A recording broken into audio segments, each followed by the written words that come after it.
Here we go. First, we're gonna give ourselves a disguise. Then we're gonna guide ourselves. And then we're gonna hide. And turn-based mode. And then we're gonna sneak into this guy's pockets. And I want that, I want that, I want that, I want that. We need money.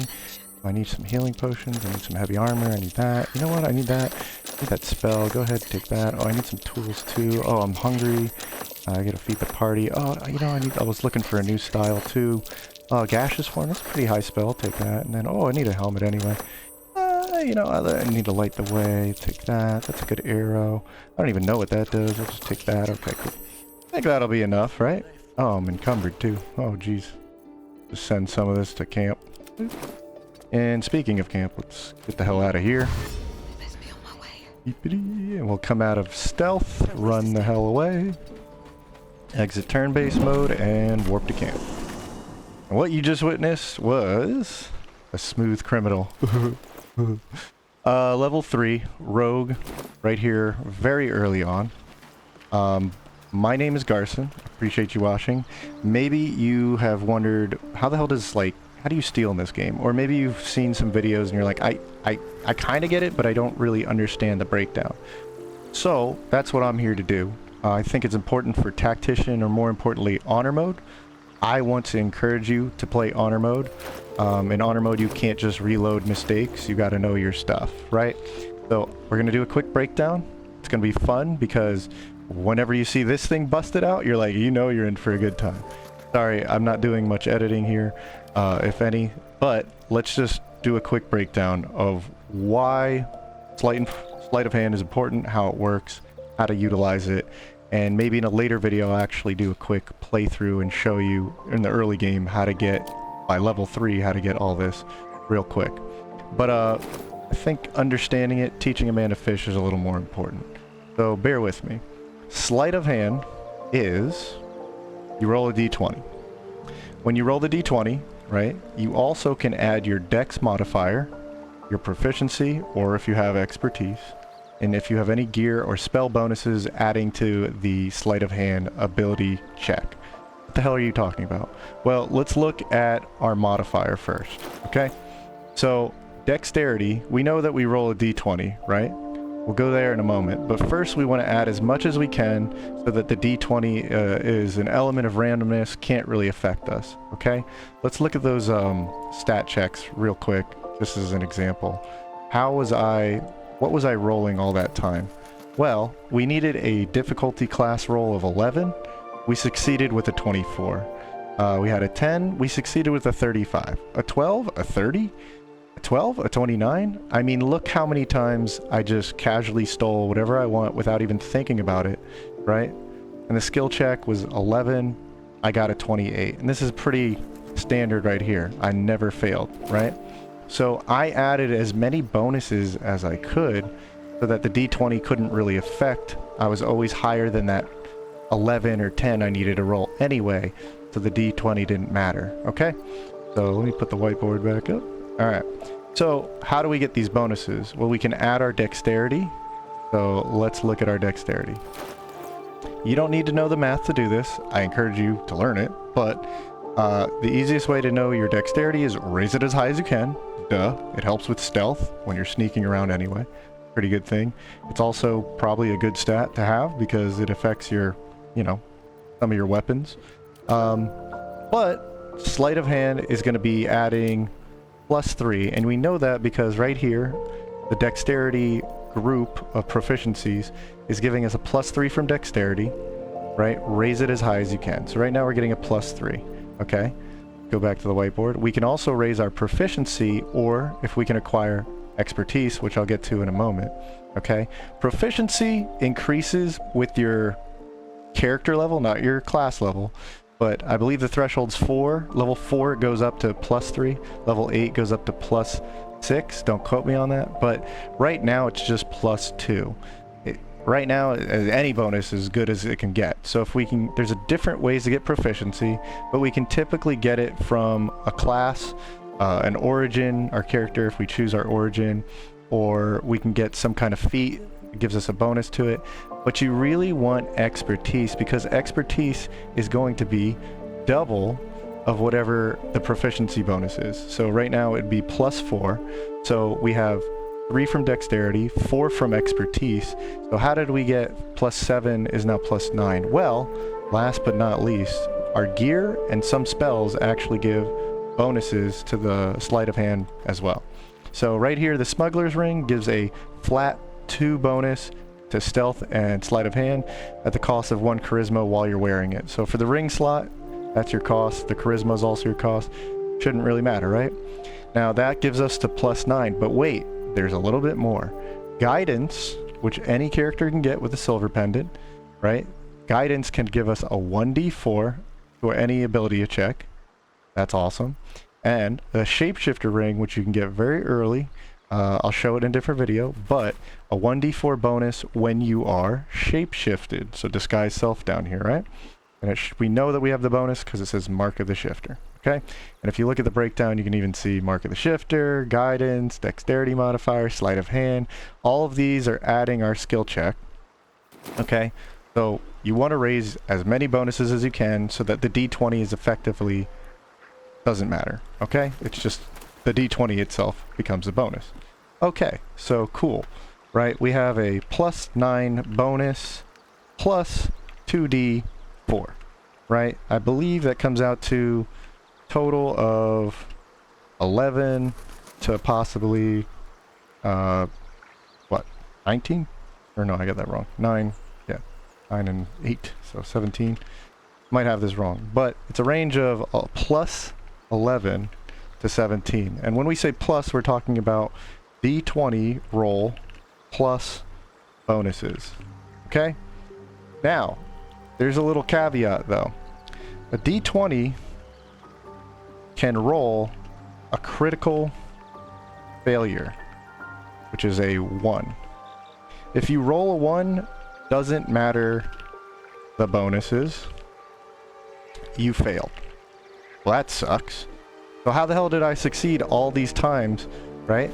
Well, we can mitigate total failure and the chances of getting it, because currently if we rolled a 1 out of 20 is a 5% chance to fail no matter what, okay? So how do we mitigate it? Advantage, all right? Gives us 2 d20s.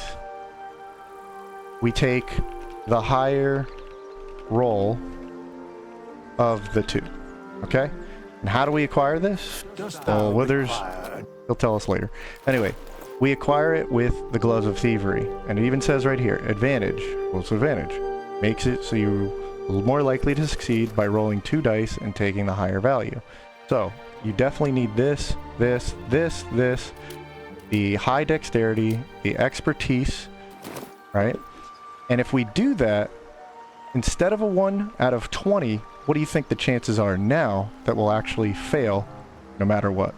It's a 1 out of 400. That's a less than 1% chance to fail.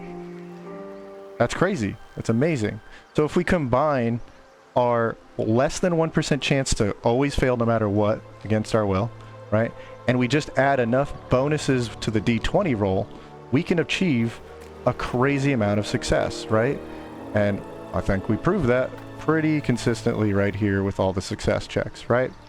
Now, one last thing before I let you go. Hopefully this was a pretty decent, helpful breakdown of what's going on here, why these sleight of hand checks are working so much. Let's just cover something real quick. In order to do this and acquire these gears, let's just list them real quick. We obviously need the gloves for advantage. Okay, we want guidance even without having a character nearby. We want to be self-sufficient, in my opinion. So you can go get this very early. Okay, you can get the shapeshifter ring. There's a little trick to it. Essentially, it's on the strange ox. You can acquire it very early from buying it from him. There's a little trick where you attack him, you hide in a cave, hop back out. He's not hostile anymore, but he's upset with you. You can buy it very cheap, I think around 200 gold. Smuggler's Ring is on the lower end road on your way to the Risen Road where all the gnolls are. You try to avoid them, right? Guidance Silver Pendant is found on a little cliffside near the goblin fight right in front of the grove. And there's a lot of work, a little bit of work in order to find these. This is in the Zentarim hideout, and there's a very reliable way to get these without a lot of danger or combat, especially in honor mode. But you're definitely going to want these. These arguably are some of the most important, if not the most important for this. But again, coming back to the dexterity and the proficiency real quick, the last thing I want to cover is, well, how do I acquire this expertise? Instead of +2 proficiency, I can get a +4 bonus. That's amazing. How do I do it? Well, you don't need an origin. You don't need anything other than just 2 options here, right? And this is why I believe Rogue and Bard are top tier amazing classes for an honor mode run in your party. Maybe even required for like a solo run, so you can really acquire that broken gear that's hiding on a lot of vendors, okay? So I prefer Rogue, but Bard, just so you know, can start out with some of the most important stuff like Minor Illusion, which can distract all the NPCs in an area, so you can just pickpocket the one guy, they're not looking at you, okay? Minor Illusion is also a broken skill we could talk about, but I digress. You can also, right from the riff, get Disguise Self, and then you get the stats you need, like 17 Dexterity, Charisma is a great stat, very abusable. You don't need to take Sleight of Hand right now. What you want to do is just wait. Actually, I think... bear with me. Let's just take Sleight of Hand just in case. I might have that wrong. But in the 3rd level... there we go. Let's go up to the 3rd level. And no matter what subclass you choose, right? Bard's a good class. All the subclasses are pretty good. You're going to, no matter what you choose, I would take Invisibility, Long Strider, stuff like that. But here's the important part. You always get expertise in 2 skills on the 3rd level of Bard, right? So you can take, if we took Sleight of Hand earlier, so I was wrong, you should take Sleight of Hand earlier on your 1st level, right? Then take Sleight of Hand in your 3rd level as one of your expertises. And Bards probably want to go with expertise in like a Charisma proficiency of their choice, right? Very powerful combination. And now in the 3rd class, you'll have all the tools you need to make your character an Ultra Thief. And you have a Bard, so you're not stuck with Rogue, right? So you'll have all this. You'll have your proficiency up to +9. Or your dexterity, sleight of hand, +9, and you'll have everything you need because you have Disguise Self. You even have tools like Minor Illusion or even Invisibility, right? But for my money, and we'll cover it real quick, and then I'll end this, is I would take Rogue. I prefer Rogue right off the bat. This means level 1 means that you can do this as a nice multi-class, get the benefits, and go do something else. You can have a character that's not even going to plan on being a rogue and get this expertise. Maybe it's a dex character that we're going to use this anyway, so perfect, right? Right off the bat, just from choosing rogue, you get to take proficiency in whatever rogue's allowed to take proficiency in, or expertise in. You can take first the proficiency, then the expertise, okay? Bada bing, bada boom, make sure your dexterity is high. And again, let's quickly level up here.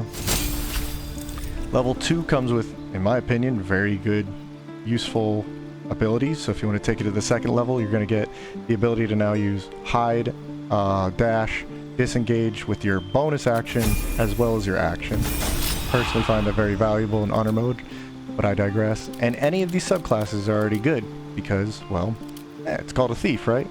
An assassin. And arcane trickster, though, would probably be my choice because, again, you're getting minor illusion, friends, maybe a damaging cantrip.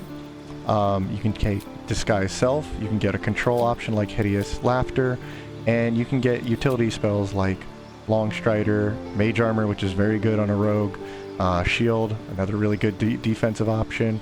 You're not really looking for a lot of, in my opinion, high-powered stuff here.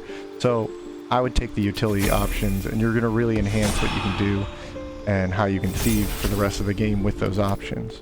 That's all I really want to cover with this. Hopefully this is a breakdown that really helped you out. And like I said, I'll try and make a quick video guiding you from the goblin encounter in front of the grove all the way up to like getting all this gear and showing you how quick and easy it is to obtain. You can get started right off on your honor mode run pretty easily, and you can start stealing everything you need, so you can really empower your team right off the bat, get to the good stuff early. So if you appreciated this, or you learned something, or maybe you're like me and you couldn't find a good breakdown on this stuff or why it's important, leave a comment or tell me. If you have any suggestions or questions, I can try and break it down for you. And yeah, just let me know. I appreciate you watching. I'll catch you in the next one. Until then, have a great day.